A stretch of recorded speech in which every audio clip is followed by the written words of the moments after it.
It is now the beginning of December in the Masai Mara, and the first of the short rains has finally arrived. The marsh lions welcome the cool weather, but find the heavy rain uncomfortable. A few weeks of good rain has transformed the reserve into a carpet of short green grass, and clearly this is the Mara looking at its prettiest. The new grass signals the beginning of the birthing season for many, as lactating mothers benefit from an increase in nutritional levels. The baby boom saturates the food market for the predators, and although many fall prey to big and small predators alike, many more will survive. This Thomson's gazelle mother has chosen to give birth during the heat of the day, when most of the large predators are lying up under the shade. After a few days of running around and strengthening muscles, the fawn will soon be able to outrun most predators. The marsh lions are faring well, feeding almost daily off the glut of wildlife anchored around the Musiara marsh. Here, the bulk of the pride, consisting of 2-year-olds and an old female called Red, make a move off the open plains and head for nearby cover and shade. 2 of the lionesses from the marsh pride have been joined by one of the pride males, Romeo. The one lioness has given birth to 3 cubs that are now nearly 8 weeks old. The cubs are both intrigued and at the same time a little nervous around the big male. Cubs this young are very vulnerable to infanticide from nomadic male lions. However, today they enjoy the protection of their father, even though he seems a little irritable by their presence. The other lioness spots a 1-week-old zebra foal.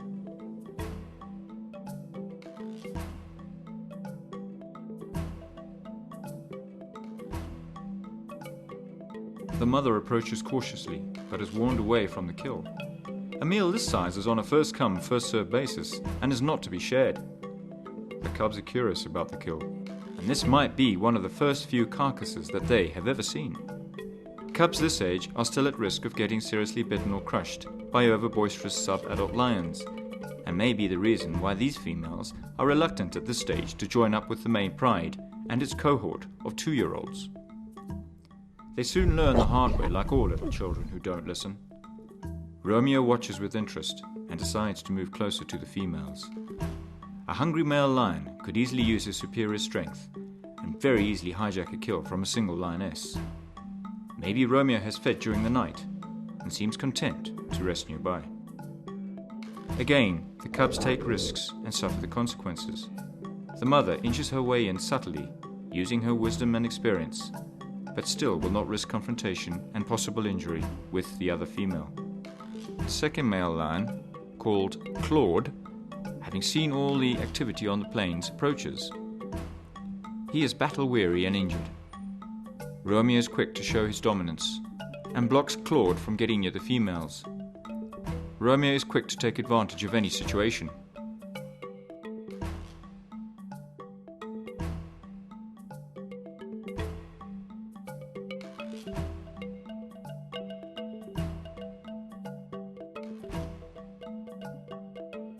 The lioness, having lost her prize, immediately turns her attention to Claude. Romeo is distracted by the little zebra morsel and pays no attention to the mating pair. The lioness is very flirtatious and could just be coming into season. Mating goes on for 4 to 5 days and occurs almost every 20 to 30 minutes. It is estimated that for every 2,500 copulations, only 1 cub will survive to adulthood. The flirting lioness tries to get Romeo's attention, but he is still too distracted with food. The mother lion still persists in getting closer to the meat, and again uses all her subtle moves. The mother chooses her moment well, and while Romeo is temporarily distracted by the other lioness walking past, she strikes. The cubs get the opportunity to feed with her, although their milk teeth can only tear small bits of flesh from the bone. Lion cubs generally get brought to meat for the first time at 6 weeks of age, and are weaned off their mother's milk at 16 weeks.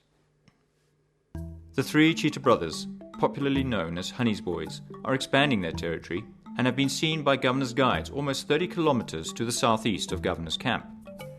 Today, their territory probably encompasses an area of about 40 square kilometers. Grooming each other helps strengthen the bonds between the brothers. Their teamwork is important when hunting large prey, and when defending themselves against hyenas and other large predators. Though leopards normally would hunt at night, here at 11 a.m. in the morning, an adult female leopard is hunting an impala ram. This is Olive, who has had 2 cubs since the filming of Big Cat Live, and who are now almost 4.5 months old. She keeps her body profile low and movement to a minimum. She makes a quick roll in some impala dung on the way to help mask her scent.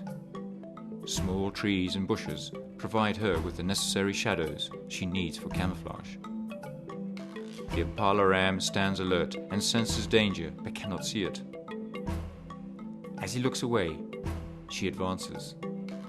Leopards, unlike other large predators, invest a great deal of patience in such stalks. Olive took almost 30 minutes to get within range for a possible launch. But all it takes is a flick of a tail or an ear, and it's all over.